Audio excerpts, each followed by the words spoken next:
Okay, well, just to kick off with the first question, 82% of men in startups believe their companies spend about the right amount of time addressing diversity. Nearly half of women disagree, saying not enough time was devoted. How do you think companies can approach this issue? And maybe we'll start with you, Carl, on that one. Yeah, I think that when we talk about the right amount of time, we need to really get into the granular details here. What are we talking about? Because we need to go back to the recruitment cycle of how are we attracting women, how are we hiring women, and how are we retaining women, and what are we doing about it? If women don't see that it is aligned and there's a gap in terms of what male entrepreneurs are doing, that definitely speaks volume to what they're doing in terms of retaining and attracting women in the business. Okay, Stephen, what do you think? Yeah, obviously as a founder now myself and as an entrepreneur, it's an interesting word, but we're actively recruiting at the moment, and we've just hired a very good candidate. She's a lady from Citibank, and during that whole process, for me, it was about transparency. We looked at people on their merits. It wasn't to do with male or female or anything like that. It was just purely on the merits, on the experience, and what the value add would be. And that's really how we've approached it all along. So, I'd like to think that everyone is doing the same. And if they're not, then they should be. And I know there was a report that came up with statistics that, talked about this and undervalued certain sectors, different classes of society, that everyone has value to add, and it has to be on merit, and that's how it should be approached. I think it has to be on merit, but we need to also recognize that there's systematic, historical lack of privilege on one side of the gender coin. And I think we need to recognize that and need to move forward, because historically men have been more privileged in this area, in the workforce. Females make up 48% of the workforce today, but that's not always historically been true. It's been as a result of push for more human rights efforts, civil rights efforts, in addition to wars, where women had to fill in spaces, where men had to go to war. So historically, men have been more privileged, and I think that you need to consider that level of privilege when you're looking at your diversity framework. Okay, and Gavin? So I think it needs to be quite explicit. I think you need to set out to have a gender balance, and whether that's 50-50 or 51-49 or something else. And I did look at our business over the last couple of weeks, and 40% of our non-IT people are female. And if that was representative across the whole business, that would be okay, I think. However, all of our IT people are guys. And we only went out of our way to hire, explicitly to hire a lady into our IT tech group once, and we couldn't find a candidate that was interested in the job. But we had lots of guys who were interested in the job, and started to understand why that might be, and that's, hopefully we get towards that today as well, because that's the solution to the existing problem that we have right now. Mm-hmm. Right, that might link into the next question, that experts predicted there will be a global shortage of 2 million cybersecurity professionals by 2019, and obviously this would be a big concern. How do you think the industry can attract young school leavers to a career in cybersecurity to create the supply of new people? Happy to start with that one. Yeah. Obviously, people have heard of Code Dojo, and people doing programming and whatnot. I think there's a good merit for CyberSecurity Dojo. If that doesn't exist, I tried to Google it last night before saying it today, and I couldn't find anything. So maybe you heard it here first today, that maybe we should look to do something along those lines. But for me, cybersecurity is made up of multiple aspects. There's the practical side, which is network defenses, it's setting up group policies, it's understanding networking and whatnot. Then you've got the theoretical side, which is around risk management and understanding business risks and how a business operates. If we can get to school children, but also then second level schools and whatnot, and obviously colleges, to be looking at all of these aspects on a sliding scale or an increasing scale of maturity, I think people leaving and coming into the workplace will be far better placed to be able to understand the risks to an organisation, because at the end of the day, the business has to win, and security can't be just for security's sake. So if we think along those lines and then tie it back to the technical side of it, I think that'd be a really good place. But CyberSecurity Dojo, that's the buzzword for today. Yeah. And Gavin? I think we have to start with the why of cybersecurity. Why would people get involved? So if we know it's a male-dominated culture at the moment, and unless something significant changes in there, it's going to continue to be the same. I think that's, you can increase throughput in colleges. There's a lot of for-profit colleges offering cybersecurity courses. I think you start with a foundation in IT and then you specialise into something around cybersecurity. The new accountancy training, which is on the job, and then you go to college for 2 days a week. I think that's an option, but that's just throughput problems. It's still going to be male dominated. I think if you go to the schools and you go to first year, second year, third year, and you go to the maths clubs, which is really where a lot of this is heading anyway, and you start talking about why you would enter cybersecurity. If you want to build a hospital, if you want to build a factory, if you want to build a new IT suite, it's going to be under threat because it makes money. Would you like to help protect the services that are going to be under threat? So not the coding and the lines, that's the hell of cyber, and unless you have an ingrained interest in that, that's not going to be a chosen path. But if you start talking to people, guys and girls, at a younger age about why cybersecurity is required and why it's an important skill, I think that's maybe when you start to build a deeper understanding and maybe generate an interest for women that it doesn't currently hold. Very good. Carl, what do you think? Yeah, no, I agree. I think it has to do with two things. One is exposure, and I think you guys talked to that quite well. It's about exposing young people, men, girls, and boys, to cybersecurity and the jobs in cybersecurity and what that could look like in terms of their future. The other thing from a female angle would be removing the barriers to entry. So once you have the exposure to cybersecurity, you go, okay, as a girl, you want to build a career on that. How do you then get involved? How do you then remove barriers to entry so that you're at an equal playing field? And can you articulate some of the barriers to entry that you think? Yeah, no, of course. So I think some of them are more explicit and some of them are more inexplicit. Some of the more explicit ones would be, for example, culture. So you might not feel comfortable as a girl pursuing a path in cybersecurity because maybe you did an internship in a cybersecurity firm and you thought, hey, this is not for me. This is not where I can see myself, and you might explicitly drop off. We see statistics for women in cybersecurity shows that a lot of women drop off mid-careers in the cybersecurity industry, whereas for men it's very low.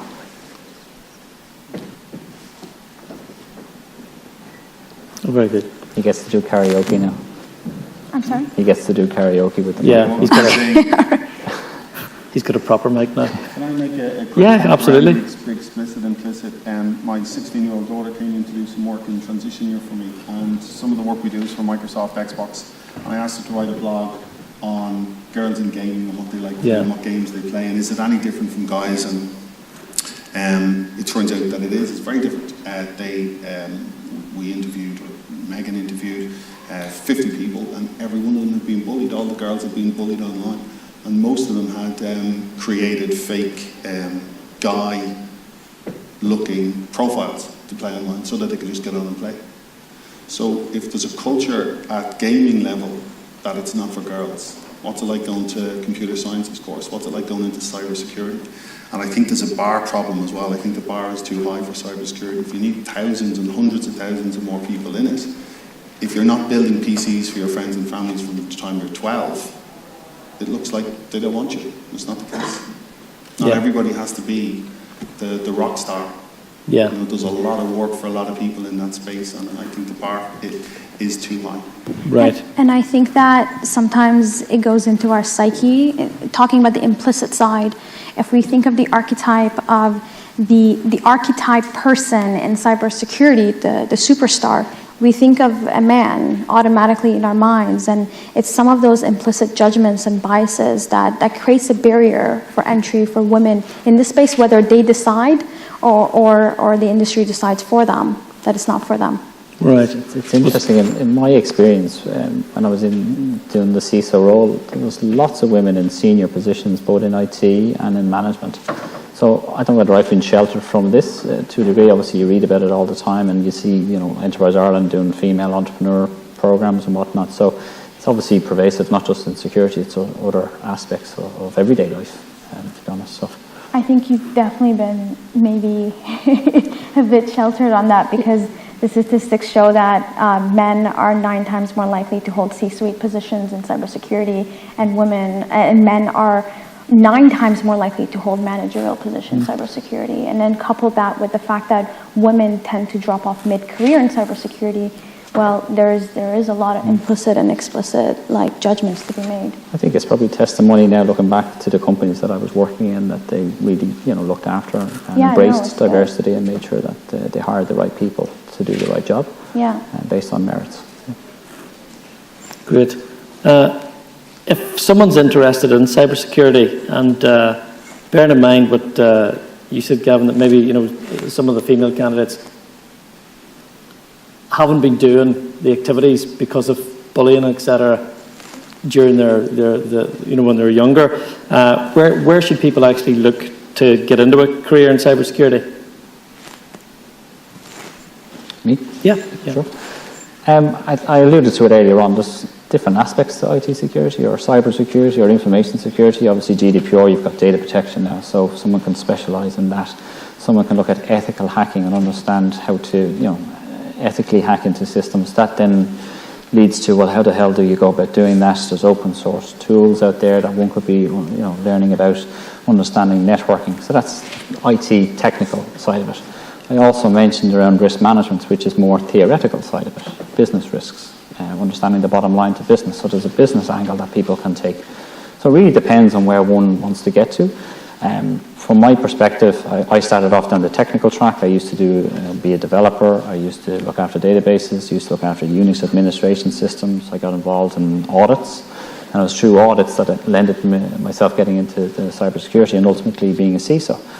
And very quickly I learned as a CISO that all of those things that I had learned on that journey really came to the fore when you're trying to design an information security management system which is mindful of business risks, because the business must always win. What is the culture of the organisation that they can actually accept and be tolerant of that?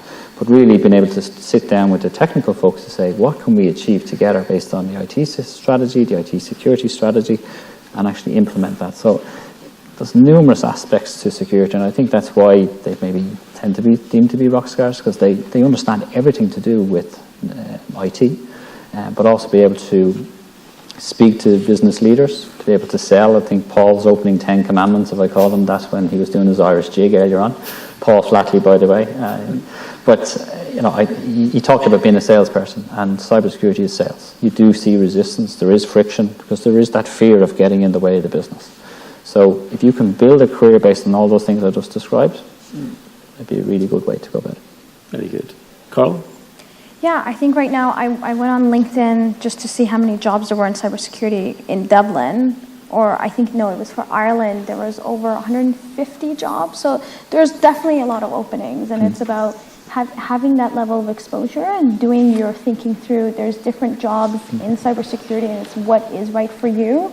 I think the other aspect is around your network, leverage your network, get to know people in the space, get to know what that means, get to know where your fit is. And I think that goes for any industry, to be honest with you. No problem. Gavin? I'm just thinking about what the guys are saying as we go along, and if you expect to create 20,000 cybersecurity experts in the next 4 years, you can't, because it's IT first and then it's specialising in security beyond that. But if the industry did want to fix itself, if it did want to deal with this gap and this problem that it's creating, training the mid-level guys to step up and bring the new guys into that lower level education piece and actually create a career path that's very clearly defined. It's like trying to create new consultants. You can't do that. You've got to bring doctors up. You've got to bring people up into that junior space and then give them the time to get the experience. It just depends on how committed the business is to creating, to finding a solution. We couldn't compete with, we were looking for new staff, new employees. We couldn't compete with the Facebooks and the Googles in Dublin. So we opened an office in Newcastle where there is a high .NET grouping of skills, and we hired phenomenal guys there. phenomenal skill sets. So we went to where the talent is, as opposed to trying to create 500 new .NET developers here in Dublin with 5 years experience. You just can't, it's impossible. So 500, 5,000, 50,000, it's an impossible number. But you can build up from that mid-level, I think. Maybe that's an idea. Yeah. Sorry, Coral, go. Oh, no, I was just going to add on to this. In terms of finding solutions, there's going to be a lot more jobs. The numbers are definitely going to grow in terms of demand for cybersecurity. There is definitely headroom to be played here because 1 in 10 people in cybersecurity are women. So there's definitely ways to make sure we can bring in more women to fill those skills gaps as well. Exactly. Very good. I think that almost links into the next question, which was, there are many ways of entering into the cybersecurity industry if it's something someone was interested in. But where would be the best place to start? For instance, we start with you, Stephen, because you mentioned a lot of different sort of specialisms that you could start with. Right, okay. Said too much, did I? No.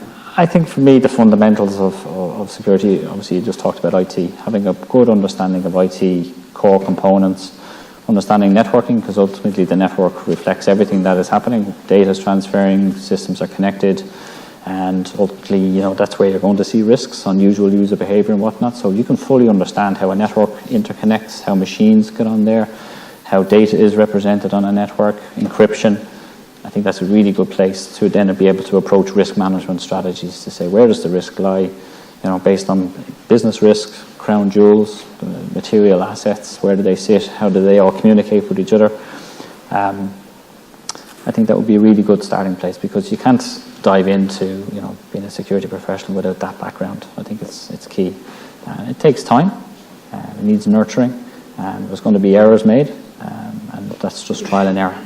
But that's my thought in relation to it. But the other side of it, just before I hand it off to the rest of the guys, is that there's so many open source tools out there that people can avail of, like Backtrack, Kali. All these are preloaded with tools that people can use and understand how it works. You've got the social engineering toolkit, so you can actually look at how to create phishing emails, create fake web pages. There's YouTube videos where people can assess all of this. So there's lots of things that people can be doing to understand, how cyber criminals are going. And last but not least is to think like an attacker. Don't think like a good guy. Because if you think like that, you're actually going to be thinking everything's safe when, that's not the reality. So. Great. What do you think, Gavin?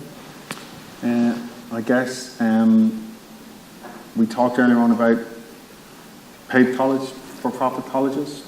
There's a whole industry ready to pop up there because we're not going to get them through the schools quick enough. They're just not going to scale up in that way.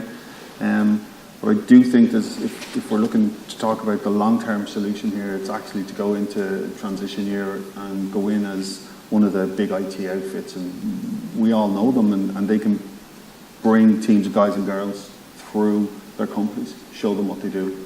Don't talk about cybersecurity, don't talk about it as a thing, because for lots of cultural reasons and for lots of other reasons, that's a bit of a put-off, obviously, because we don't have women walking through into that industry looking for a start in the same way we do with guys. Walk them through the businesses and show them what IT is. IT is the future. It's not robotics and it's not automated cars. It's going to be everything. So do you want to be involved in shaping everything? I think that's maybe where you get more engagement from girls as well as guys. Yeah. What do you think, Cor? I agree with that. I think it's very evolutionary. If you show them that where the industry is today, the excitement level will be a lot lower than if you show what are the opportunities overall from an aggregate perspective. Like, where can this go and what does this mean from a technology perspective, and what can it mean for you? And what role can you play in that? Great. And how would you go about closing the ratio between men and women in the tech sector? Carl, do you want to start that? Oh my God. I think that there's so much to be done. So if we look at it from a macro perspective, from a societal level, there's a lot that we can do. Just even when there's a lot of studies to be done where if you have a girl versus a boy, there's a lot of implicit bias that you have when you have a girl in terms of, like, You might call her more like beautiful things, or you might have her play with fewer Legos and things like that. Just from growing up, you have less exposure, I think, to more of the technical, mathematical, scientific sides than a boy would. So the implicit bias is built in from the time that you're a toddler or you're naturally born, to the fact that you go through grade school and then you have societal forces like acting up on you, telling you who you should be, where you fit, and what sort of archetypes in terms of your careers that you should be built into. And then we move into like the graduate school system, where we have like cultures. And you talked about the gaming culture, for example, and some of the anecdotes that you shared. And it's how do we change that culture within our school systems, within how teachers treat girls, within our exposure to cybersecurity and just broader tech roles. I don't think it's like a one-size-fit-all solution. It's from a societal perspective to help resolve this. Well, I mean, put it in context. I'm an employer, and you tend to find employers instinctively think they're doing a good job on that type of issue. Is there any message that you would give as a woman to employers? Like 1 or 2 tips that they could take away? Yes. First is find more women. Don't give me the excuse of, I can't find any. Go find them. And if they're not taking the bait, they're not taking the jobs that you're putting on the table, then go back and revise your strategy. Is there something in your role spec? Maybe your hiring manager isn't interviewing the woman in the right way. Is there anything that's turning her off from coming to the office? There's just so many things. Go back and revise your strategy and find those women, because they are out there. The second thing would be is look internally. Look internally into your structures and how can you promote more women up. I think that as a woman in any industry, if you see a senior level woman, you're more likely to be motivated. You're more likely to feel like, okay, I can now do this. I can now get there. It's promote more women. When you have the opportunity, promote them. I know, so I also work as an associate manager at Accenture, and at Accenture what we have is, one of the rules that we have is if a woman is ready for promotion, we will promote her, and that's the rule of trade. Even if there's a man ready for promotion, we will pick the woman, and you have to do some things like that. That's drastic. And Gavin, what would you say about closing the ratio? I think we spoke about being explicit, so I think you have to say we're going to have this ratio, and then aim for it. And like Carl said, we hired somebody recently for finance. Our financial controller is a lady. She's been with us 8 years, and she hired a guy to do the job because of the people she interviewed. He was the best. But we should have maybe looked longer and found a woman who was interested in the role to come into the tech space, to come into the tech environment. Vodafone do it very well. They've basically set numbers against their C-suite, they've set numbers against their management suite, and they hit them because it's a goal, it's a business objective to remove gender bias. If we pretend it's not there, well then it suits us to say, well, we'll hire the best person. But if it's been created by generations before us and we're uncomfortable with that and we want to change it, well then you actually have to go out and make some goals, set some goals and try and achieve them. I don't think it's good enough for us to say, Ruth hired the best person. Had we sat down with Carl a month before that, we might have said, well, actually, let's go out of our way to hire the best female candidate. And if we don't find her early, we'll have a look at the role again. We'll keep going until we do. Stephen?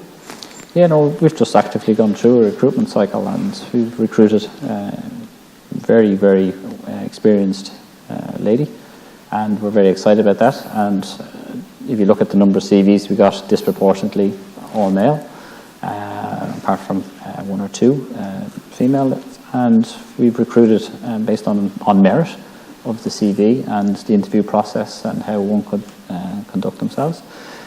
So whether that's by look or by design, that's how it played out. It was basically the right fit for the job and went through the interview process like the others, and obviously was selected on that basis. But I do agree with everything that you're saying, that if we're being meaningful about this, then we have to go the extra mile. I think events like this are obviously very, very good and powerful. It's getting it out there on a big event, big stage. Could more be done? I think yes. If you look at Enterprise Ireland, I talked about that. Obviously, haven't gone through the HPSU program recently. There's a lot of female entrepreneur programs being devised, and that really is about getting the message out there. It's dispelling a few myths. It's probably demystifying it so that people can see it's actually a lot easier. There are supports out there, and maybe we as a security profession need to do a better job at actually being seen as supporting this and not just paying lip service to it. And at the same time, it's also tied to the technical side of it, that if we see not that many women in tech roles as well, given that seems to be the feeder system into security, well, then we need to look at that as well and joined up thinking in relation to that. I think, if you look at Code Dojo I talked about earlier on, you see a lot of young girls coding alongside boys. Are they staying the course? I'm not quite sure. I wouldn't be able to speak to the statistics on that. But with the newfound CyberSecurity Dojo that we've created today, well, then hopefully we're going to go a long way there now with that. So, look, guys, that was very, very insightful. We don't have time for any questions, unfortunately, because it's a very tight schedule. But and the guys are going to be about, so if anybody has any burning questions, you can have them at some point afterwards. Can I just ask you to join me in showing our appreciation for the panel? A round of applause. good. Yeah, that's you.